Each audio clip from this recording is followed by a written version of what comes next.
como se fosse, a partir do versículo 13, como se fosse as últimas instruções assim para aqueles que estavam ouvindo. Ele fala o seguinte: está alguém entre vós aflito? Ore. Está alguém contente? Cante louvores. Está alguém entre vós doente? Chame os presbíteros da igreja e orem sobre ele, ungindo-o com óleo em nome do Senhor. E a oração da fé salvará o doente. O Senhor o levantará. Se houver cometido pecados, ser-lhe-ão perdoados. Portanto, confessai os vossos pecados uns aos outros e orai uns pelos outros para serdes curados. A oração de um justo é poderosa e eficaz. Elias era homem sujeito às mesmas paixões que nós e orou com fervor para que não chovesse.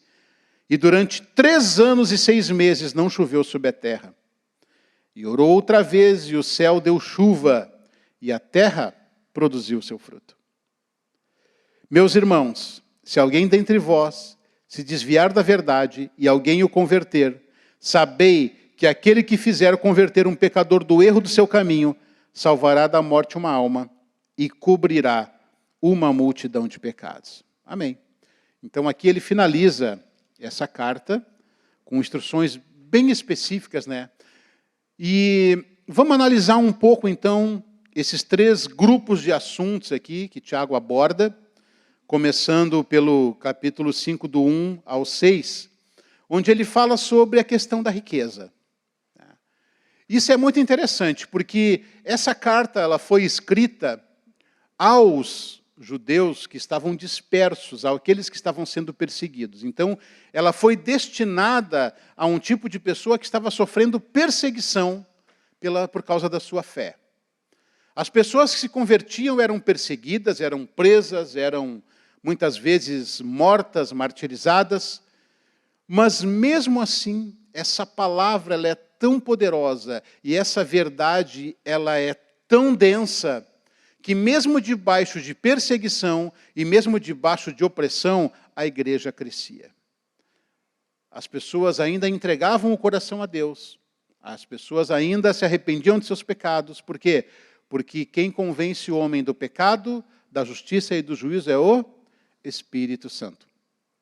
Então a obra de Deus, ela vai seguindo e ela vai se propagando, apesar e juntamente com as perseguições, com as dificuldades. Isso é uma questão que a gente olha assim historicamente falando, puxa vida, então foi um momento difícil, né? Foi um momento em que você tem que cuidar aquilo que você fala, aquilo que você faz. Ou seja, a comunidade cristã, ela era uma comunidade, vamos dizer assim, meio que subjugada na sociedade, e isso em todos os sentidos, né? No sentido social, no sentido econômico, no sentido espiritual, eram marginalizados. E eu fiquei pensando, lendo esse texto aqui, que Tiago fala para aqueles ricos, para aqueles opressores, para aqueles que eles granjeiam riqueza de maneira irregular, de maneira ilícita. Porque se a gente dá uma lida rápida nesse capítulo aqui, a gente pode dizer assim, ó, puxa vida, então, aqui está dizendo no versículo 1, que os ricos vão chorar e vão prantear, por causa da miséria. Aí se eu ler isso rapidamente, eu posso ficar dizendo, puxa vida, então ser rico não é bom. Então ser rico é pecado. Então ser rico está fora, né, da vontade de Deus. Nada disso. Nada disso. Quando Paulo fala para Timóteo, lá em 1 Timóteo, capítulo 6, ele diz assim, ó, que o amor ao dinheiro é a raiz de todos os males. Agora, note bem, ele fala o amor ao dinheiro. Isso não quer dizer que o dinheiro seja ruim. Alguém acha dinheiro ruim? Se quiser, no final ali, pode passar para mim ali que eu administro. Ele não está falando isso, o dinheiro não é ruim. Por quê? Porque tudo que nós vamos empreender na vida precisa de quê? De recursos, de dinheiro. Tudo precisa de dinheiro. O nosso carro, ele não anda sem gasolina. Gasolina precisa de dinheiro. A nossa família é alimentada diariamente com recursos, com dinheiro. Precisamos de dinheiro. A nossa luz, a nossa energia elétrica, todo mês a conta chega. E você tem que pagar. Tudo precisa. A igreja não vive somente de orações e de jejuns. Nós também temos conta de luz, conta de IPTU, temos o salário, o pagamento daqueles que trabalham, né, de tempo integral na igreja. Nós temos, por exemplo, essas cadeiras que a gente está sentando, foi necessário recurso, dinheiro. Então, todo o dinheiro que você oferta, que você dizima, que você entrega, ele é convertido em bens e recursos. Recursos humanos e recursos materiais. Por exemplo, nós quando vamos dar uma assistência a uma igreja lá em Florianópolis, uma igreja lá em Canela, lá em Jaraguá do Sul, é recurso que é necessário. Então, tudo isso é necessário para que a obra cresça. E não era diferente naquele tempo. Apesar deles estarem vivendo daquele modo, eles tinham que trabalhar, eles tinham que ter recursos, eles tinham que manter isso. E aqui, Tiago está dizendo que apesar de todo esse contexto, sempre havia alguém que queria levar vantagem sobre outro. Alguém que enriquecia às custas de outro. E isso ele estava condenando. Ele estava condenando aquele rico que forjou a sua riqueza em cima do trabalho de outro, em cima de fraude, em cima de um salário retido, que é a pior. Eu acho que a pior das corrupções é essa. Ele fala aqui, no versículo 4, ele diz assim, ó, o salário dos trabalhadores que ceifaram os vossos campos e que por vós foi retido com fraude, está clamando. Os clamores dos ceifeiros chegaram aos ouvidos do Senhor Todo-Poderoso. Ou seja, aquele empresário que está fraudando, que está enganando, que está roubando, o clamor daquele que teve o dano está chegando aos ouvidos do Senhor. E no meio de todo esse contexto haviam pessoas que tinham esse tipo de procedimento. Sabe, então, qual é o problema? O problema é ter muito recurso? Não. O problema não é ter muito recurso. Se você se dedica, se você é diligente, se você estuda, se você trabalha, se você planeja, se você investe, se você empreende, o fruto do seu trabalho é dom de Deus. O fruto do recurso que você tem vem do Senhor. Não é pecado ter recursos, não é pecado ter dinheiro. Não é pecado querer ser rico e não é pecado ser rico. Mas a Bíblia diz também, em um outro texto, que a quem muito é dado, também muito é cobrado. Ser fiel no pouco, sobre muito te colocarei. Tem vários textos que falam sobre fidelidade, naquilo que é tanto o pequeno quanto o grande. Tanto no pouco recurso, quanto no muito recurso. Então você imagina uma disparidade social, onde um tem R$1 milhão de saldo na conta. Eu quero dizer que eu nunca experimentei isso. Mas, quem sabe um dia, né? Tomara que não seja 1 milhão negativo. É saldo, né? E outro tem lá, tipo assim, 1 milhão na conta, pode chegar lá. E, inclusive, é uma coisa interessante que a gente fica pensando, né? Quem é o homem mais rico das Américas? Quem é o homem mais rico do mundo? Tem a revista Forbes, que dá o ranking dos homens mais ricos do mundo. Se não me engano, o número 1 era um mexicano, até o tempo atrás, era um mexicano, não me lembro o nome dele. Mas o Elon Musk é um dos mais bilionários ricos, né? O Bill Gates, ou seja, são homens que eles não têm ideia. Sabe o que é que você não tem ideia do dinheiro que você tem? Você não sabe. Se sair R$5 mil da conta dele lá, de uma taxa bancária, ele não vai saber, porque é uma coisa tão pequena. Para eles é troco, eles vão almoçar num restaurante, gastam R$1.000 como se fosse assim. Né? Então, é um outro nível, né? São pessoas que têm... E o conceito de milionário, tá? Então, o conceito de milionário, para a pessoa ser chamada de milionário, é quando ela tem à disposição dela R$1 milhão, ou no caso de dólares, no cash, no banco. Ele vai lá e pega, ó, me dá $1 milhão agora. Pegou, 1 milhão. Esse é considerado milionário. Então, se a pessoa tem em patrimônio 1 milhão, ela ainda assim não é considerada milionária. Ela é uma pessoa bem, uma pessoa resolvida, mas ela tem um imóvel de 700 mil, um carro de 100 mil, um outro carro de 50 mil e um outro imóvel de 500 mil. Ela tem bens, mas ela não tem um cash. Ela não pode chegar e sacar o carro, sacar a casa no banco. Não pode. Mas se ela tem, além de tudo isso, ela tem no banco, lá na conta dela, ó, eu preciso hoje de 1 milhão, ela está lá, esse é considerado milionário. Imagina viver assim, né? Que espetáculo, né? Mas aí o seu amigo, o seu vizinho, ele tem para não ofender ninguém aqui, eu vou falar um carro que eu acho que ninguém tem, tá? Ele tem uma DKV. Se a pessoa já sabe que é uma DKV, é porque é uma geração da minha para trás, né? É uma DKV e não paga mais IPVA, né? Porque já é isento, né? Mora de aluguel, o aluguel está atrasado 4 meses, a luz está cortada, tem 2 crianças pequenas e a pessoa não sabe o que fazer da vida. E eu, com todo o meu patrimônio, sabendo daquela situação, eu vou lá e digo assim, cara, tu está me devendo R$100. Se tu não me pagar esses R$100, eu vou tomar o teu carro, tua DKV. Imagina uma cena dessa.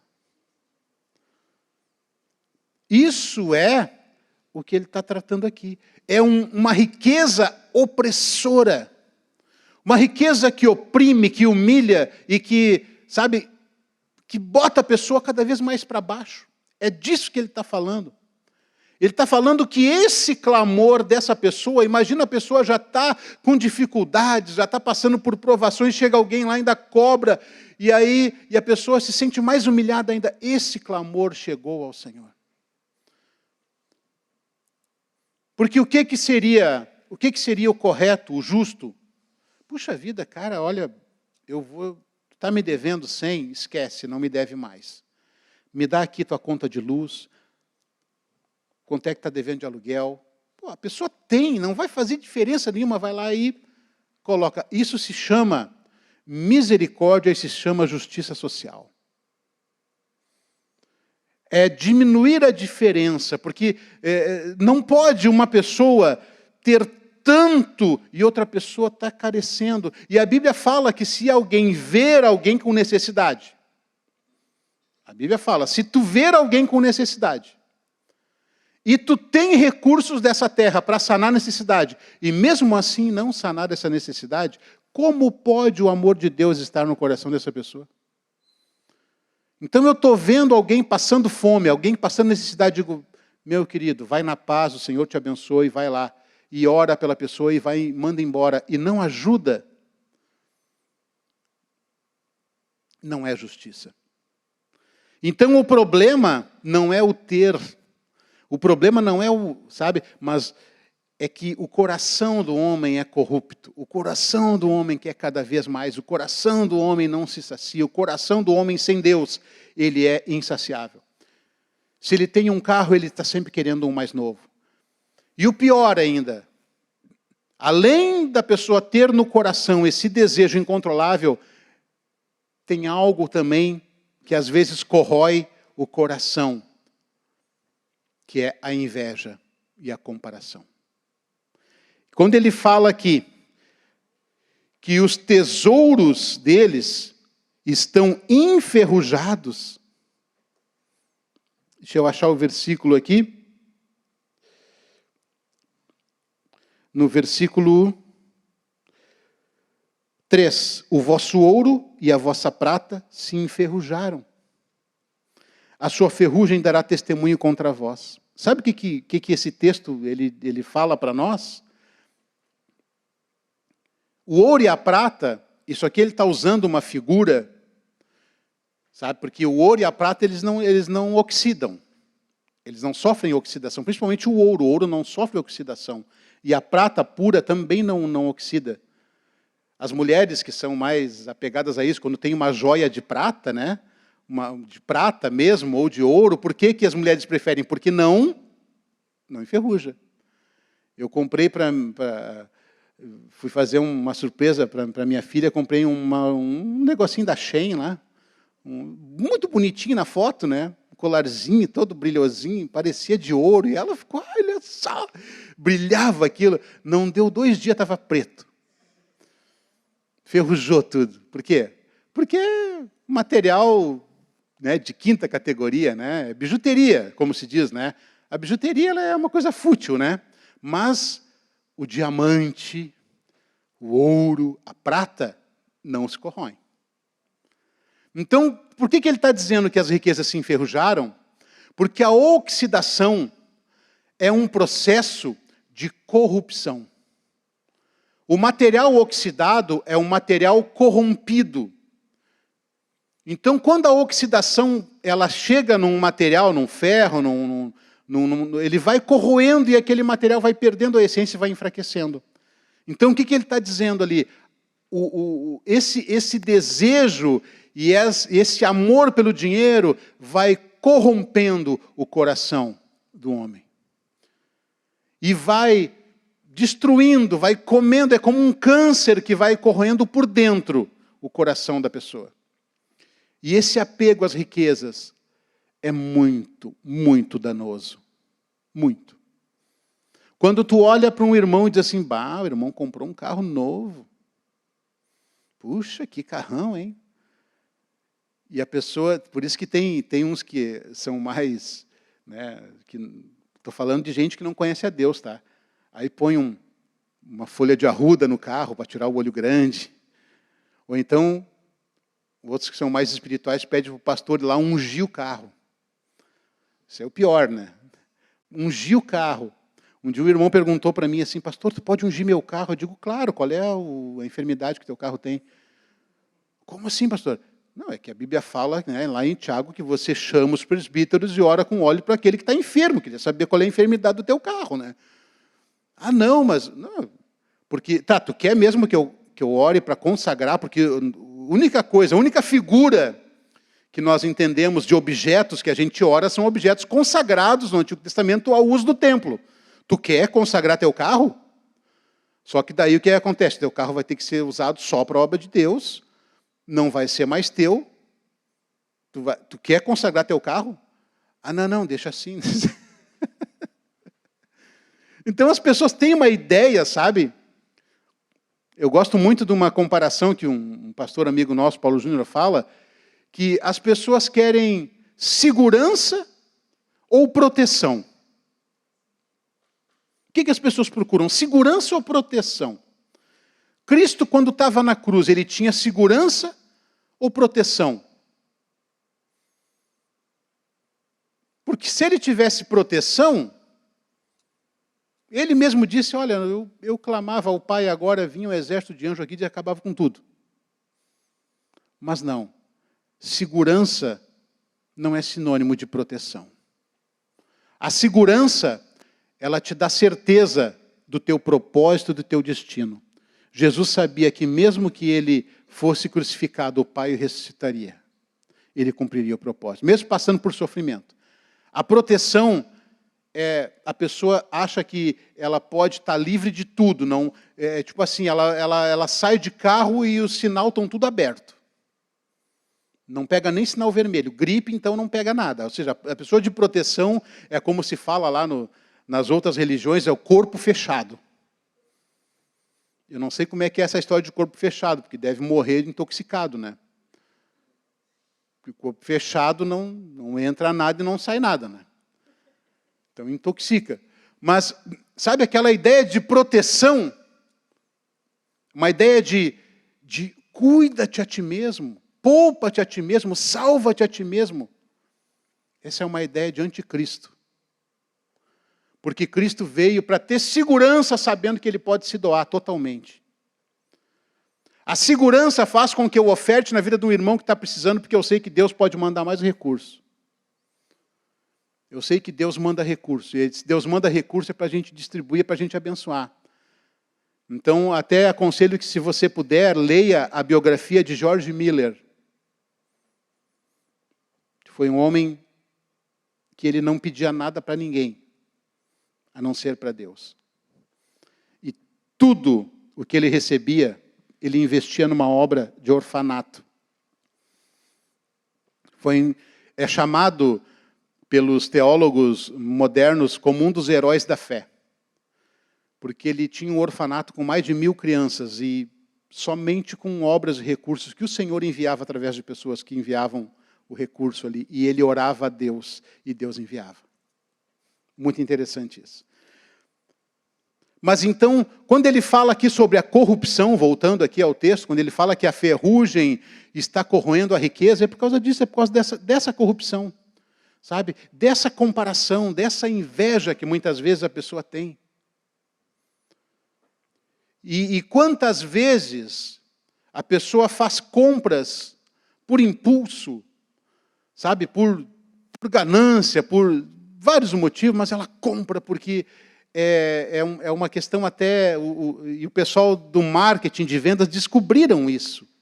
Que a venda é um processo muito mais psicológico do que você imagina.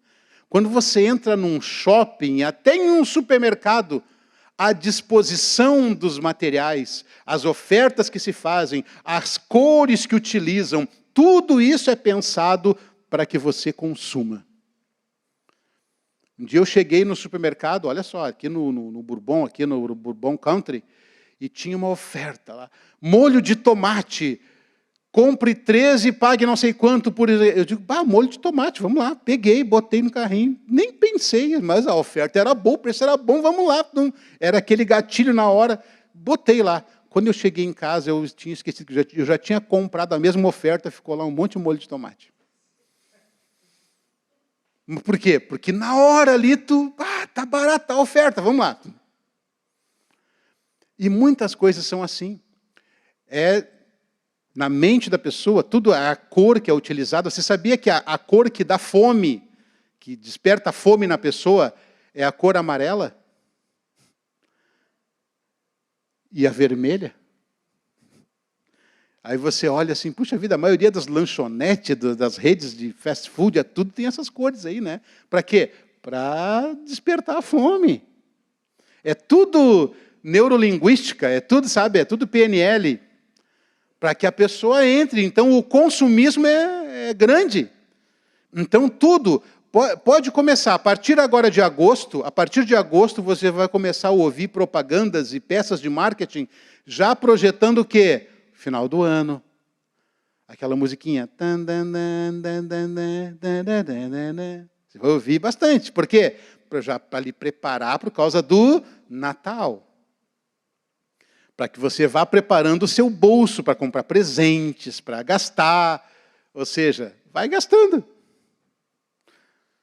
Então, tudo isso sabe, da gente pensar. E Paulo, quando Paulo fala aquele texto famoso dele, que ele diz assim, posso todas as coisas naquele que me fortalece. E a pessoa, eu posso todas as coisas, acha que é o super-homem, eu posso todas as coisas.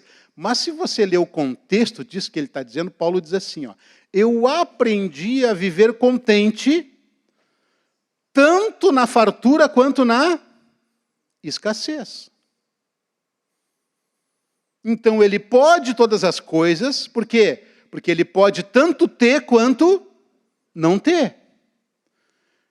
Então, o contentamento, aprender a viver contente, é o segredo da coisa, do equilíbrio, para você não enlouquecer o seu coração, pensando que você está comendo uma massa com guisado e o Ricardinho está comendo um churrasco de picanha.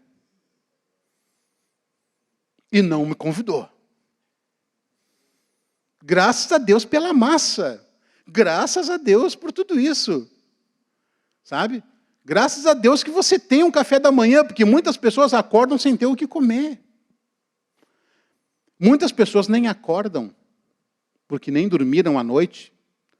Ou seja, temos muitos motivos para agradecer, mas quando a gente olha para o contexto externo e aquilo mexe conosco, aí é que começa o desequilíbrio, aí começa a ferrugem.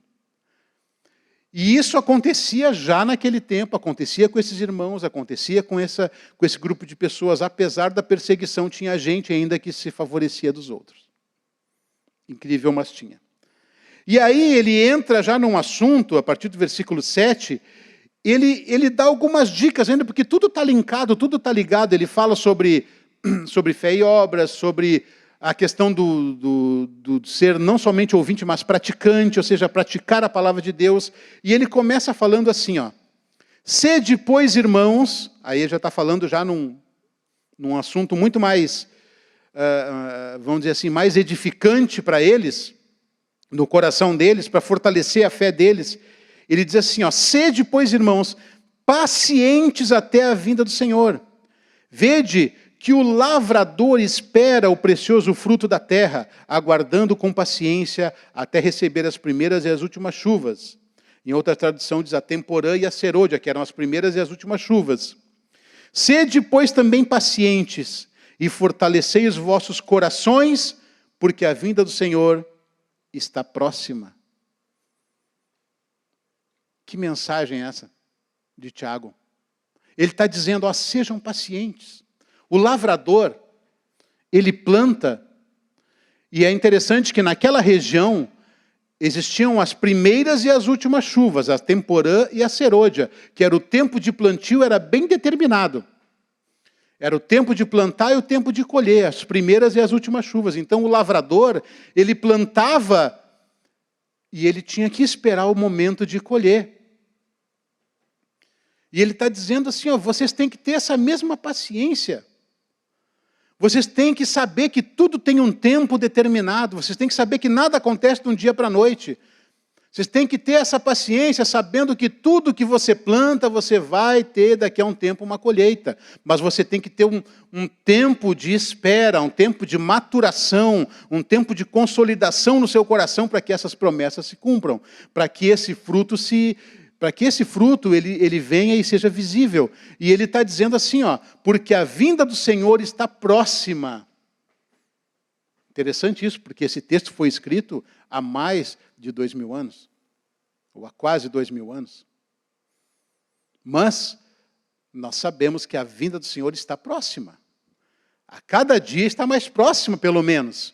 Mas hoje o contexto mundial, o contexto histórico, nos aponta que, de fato, a vinda do Senhor está próxima. Por isso, muito mais nós temos que nos dedicar, sabe, a pregação do Evangelho, a propagação da palavra de Deus, a consolidação daqueles irmãos que estão no nosso meio, sabe? A fortalecer a fé daqueles que chegam conosco, porque a vinda do Senhor está próxima. Esse é o nosso alvo.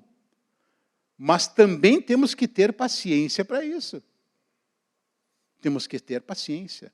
Eu lembro, né, que eu me converti no início da década de 90, mas no final da década de 80 ali teve uma pregação, deixa eu lembrar de quem foi essa pregação. Eu acho que foi não sei se foi do Morris Cerulo ou se foi do Benny Hinn. Acho que foi do Benny Hinn, que ele pregou sobre o arrebatamento. E essa mensagem ficou muito famosa, porque essa mensagem era destinada àqueles que iriam ficar na tribulação. Aqueles que não iam ser arrebatados. E ele falava sobre isso, sobre o contexto de perseguição, sobre o contexto de buscar o Espírito Santo e não encontrar mais. Ele falava sobre tudo isso, sobre a dificuldade que a pessoa encontrava. E sobre a eminência da vinda do Senhor. Então, alguns irmãos ouviram essa pregação e ficaram tão impactados com aquilo que eles estavam preparados para qualquer momento o arrebatamento. Então, o que eles faziam? Eles saíam de casa com uma mochilinha, com, tipo assim, um lanchinho, como se pudesse levar um lanche. Eles, não, estou preparado, estou com minha mochilinha aqui, com tipo um kit de sobrevivência, que se vier o arrebatamento, estou preparado. As pessoas andavam assim. É lógico que isso pode acontecer num piscar de olhos. Num piscar de olhos. Mas Jesus falou o seguinte: ninguém sabe o dia e a hora. Jesus falou, ninguém sabe. Nem eu sei, somente o Pai. Nem eu sei. Ele falando, olha, mas vocês, até que eu volte, eu vou deixar com vocês o Espírito Santo. E Ele vai conduzir vocês. Ou seja, a obra de Deus ela não é feita com pressa, ela não é feita, sabe, de qualquer jeito, ela é feita de acordo com aquilo que o Espírito Santo orienta. E no tempo de Deus. Não precisamos ter pressa, porque Deus não se apressa e não se atrasa. Deus é o tempo perfeito, não há... Deus tem o tempo dele. Então eu não preciso estar... Sabe, eu tenho que ter paciência, eu tenho que cuidar da minha vida, eu tenho que manter o meu coração saudável, não estar apegado às riquezas e aos luxos que tem por aí. Muito embora, se também tiver a oportunidade de ter muito dinheiro, glória a Deus por isso. Se eu tivesse 1 milhão na conta, eu ia convidar todo mundo hoje, no final do culto, a gente ia tudo na churrascaria lá, eu pagava. É bom falar, né? Mas será que a pessoa ia lembrar disso, né? Eu não sei. Mas eu queria ter a oportunidade de testar o meu coração para ver se eu ia fazer isso ou não. Então ele está falando, no versículo 9, assim: irmãos, não vos queixeis um dos outros para não ser julgados. O juiz está à porta. Irmãos, tomai como exemplo o sofrimento e paciência dos profetas que falaram em nome do Senhor. Como sabeis, temos por bem-aventurados os que perseveraram. Ouvistes a palavra, a paciência de Jó, e vistes o fim que o Senhor o deu. O Senhor é cheio de misericórdia e compaixão. Mas, sobretudo, meus irmãos, não jureis nem pelo céu, nem pela terra, nem por qualquer outro voto. Seja, porém, o vosso sim e o vosso não, não, para não seres condenados. Ele está falando aqui sobre precipitação. É evidente que ele está falando isso. Que ele está falando, olha, a história de Jó, não vamos entrar, né? Você pode ler o livro de Jó lá, mas tudo que aconteceu, todas as aprovações que ele teve, não negou a Deus, e no final Deus deu o dobro do que ele tinha. Mas não porque ele sabia que ia ter o dobro, mas porque ele foi fiel a Deus. Então está falando, sabe, de ter paciência, perseverando, com paciência não, e ele fala assim, ó, não vos queixeis um dos outros para não serem julgados, o juiz está à porta, ou seja, existe um juiz que é o Senhor. Você tem alguma queixa contra o irmão? Existe um juiz que é o Senhor. Não, sabe, eu gostei muito quando o pastor André da Assembleia de Deus veio pregar aqui, ele falou sobre descomplica. Não perde tempo com coisinha, sabe, coisinha fútil, descomplica. Ah, mas o irmão não me cumprimentou. Descomplica, não dá bola. Ah, mas roubou minha vaga no estacionamento. Ficou um mês sem vir na igreja. Mas não descomplica, cara. Pega outra vaga lá. Quantas vezes eu pego meu carro, ponho lá na esquina, lá, porque eu chego depois do horário, às vezes, ponho lá na esquina e vem, graças a Deus por isso. Pelo menos eu sei que eu vou ali na esquina, talvez o meu carro esteja lá ainda. Ou seja, glória a Deus por isso. E se o carro não estiver lá, eu pego carona com o Ricardinho ali. Não tem estresse, descomplica. A vida é muito mais fácil de viver quando você não se estressa. Sabe, temos que descomplicar. Vou tomar uma água aqui para descomplicar.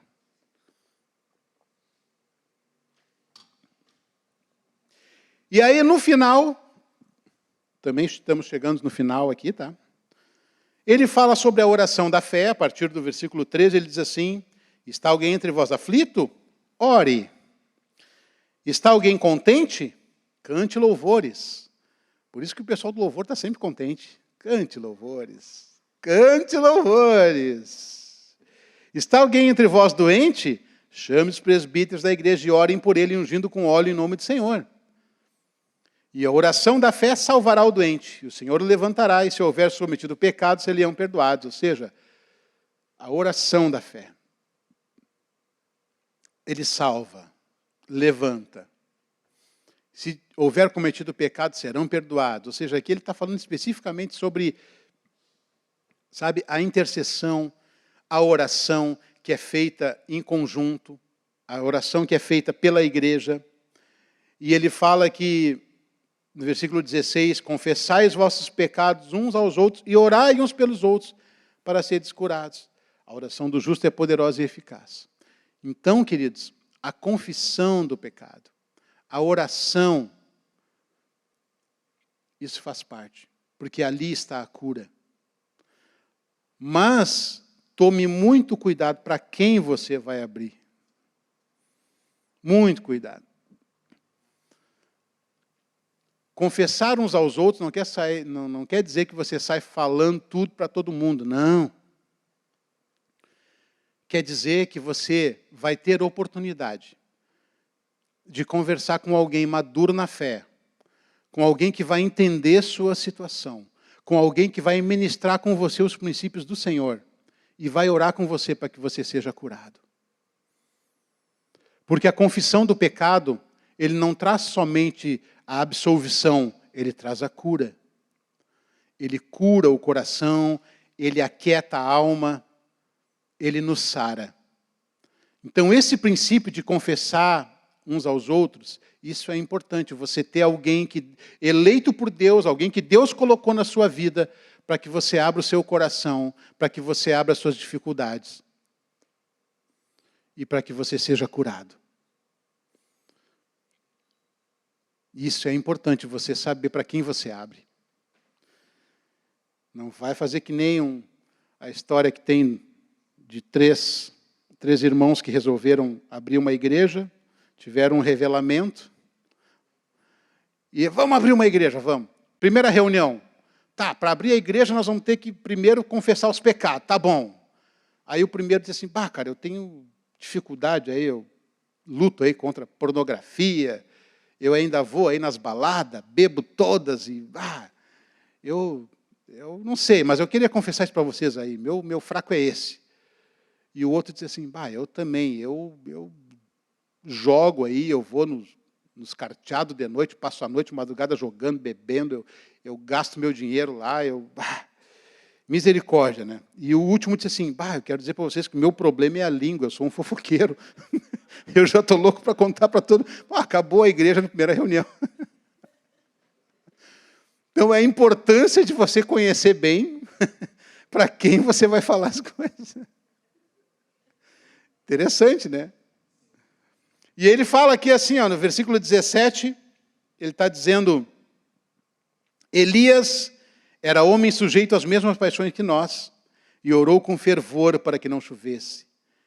E durante 3 anos e 6 meses não choveu sobre a terra. E orou outra vez, e o céu deu chuva, e a terra produziu o seu fruto. Olha o que Tiago está dizendo. Olha, Elias era um homem, Elias era um dos maiores profetas da história de Israel. E ele disse, Elias era igual a mim, igual a ti. Ele estava sujeito às mesmas paixões e aos mesmos problemas. Elias tinha as mesmas lutas, mas ele orou e Deus respondeu. O que ele está dizendo aqui? Que agora todo mundo vai sair orando aí para chover e para parar de chover?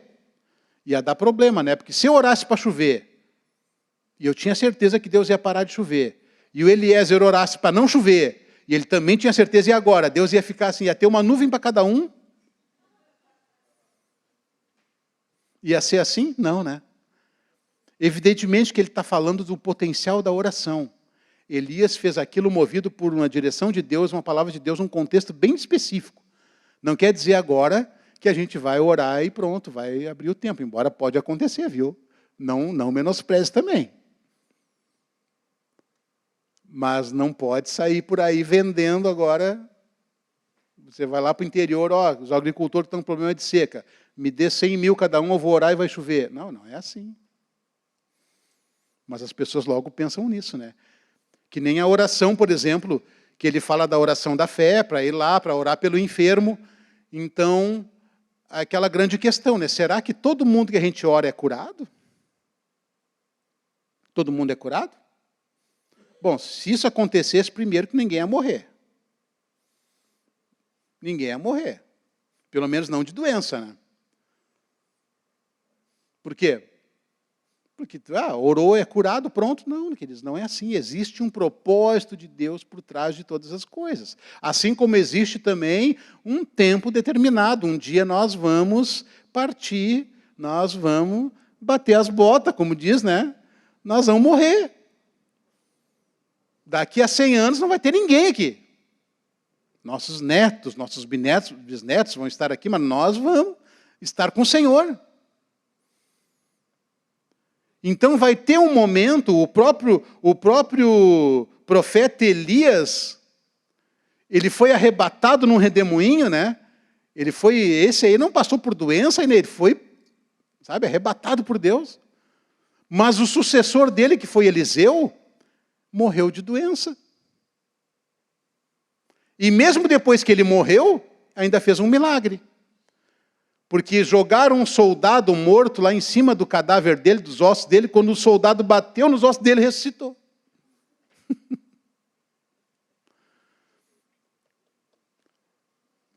Mas o Senhor é que está no controle de tudo. O Senhor é que sabe todas as coisas. Nosso papel é orar. Nosso papel é pedir ao Senhor. E se o Senhor levantar e curar e restaurar, amém, glória a Deus por isso. Mas como diz aquele louvor, né? Se Deus fizer, Ele é Deus.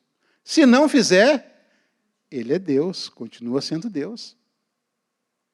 Se a porta se abrir, é Deus. Mas se fechar, é Deus também. Glória a Deus por tudo. Amém? E ele diz assim, finalizando: meus irmãos, se algum dentre vós se desviar da verdade e alguém o converter, sabei que aquele que fizer converter um pecador do erro do seu caminho, salvará da morte uma alma e cobrirá uma multidão de pecados. É para isso que Deus nos levantou. Para livrar da morte aqueles que estão condenados, aqueles que estão destinados para a morte. E Deus nos levantou para livrar essas pessoas. Para tirar da mão do inimigo, da boca do leão, sabe? Para levar uma palavra assim, uma palavra que vai definir o destino daquela vida. É para isso que Deus nos levantou. Amém? Glória a Deus. Vamos ficar em pé, então, em nome de Jesus. E vamos estar finalizando aqui. Amém. Pai, muito obrigado, Senhor. Obrigado, Pai, pela vida de cada um dos meus irmãos. Obrigado, Senhor, pela Tua palavra. Obrigado, Senhor, pelo aquilo que Tu nos ensina, por aquilo que Tu nos orienta, por aquilo que Teu Espírito Santo, Pai, nos revela. Muito obrigado, Senhor. Que nesse dia, Pai, nós possamos ser homens e mulheres, Senhor, totalmente ensinados por Ti, Pai, pelo Teu Espírito, Senhor. Que o nosso coração não seja ganancioso, Senhor. Tira do nosso coração toda a inveja, Senhor. Em nome de Jesus, Pai. Tira do nosso coração todo o amor ao dinheiro, aos recursos desse mundo, às coisas desse mundo, Pai. Nos faz homens e mulheres, Senhor, que tenham segurança e convicção do destino que Tu tens preparado para cada um de nós, Pai. E que possamos, Senhor, em nome de Jesus também, livrar muitas pessoas das garras do inimigo, Pai. É para isso que Tu nos levantou nesse tempo, Senhor. E é para isso que nós clamamos a Ti, Pai. Em nome de Jesus. Amém. Amém, meu irmão?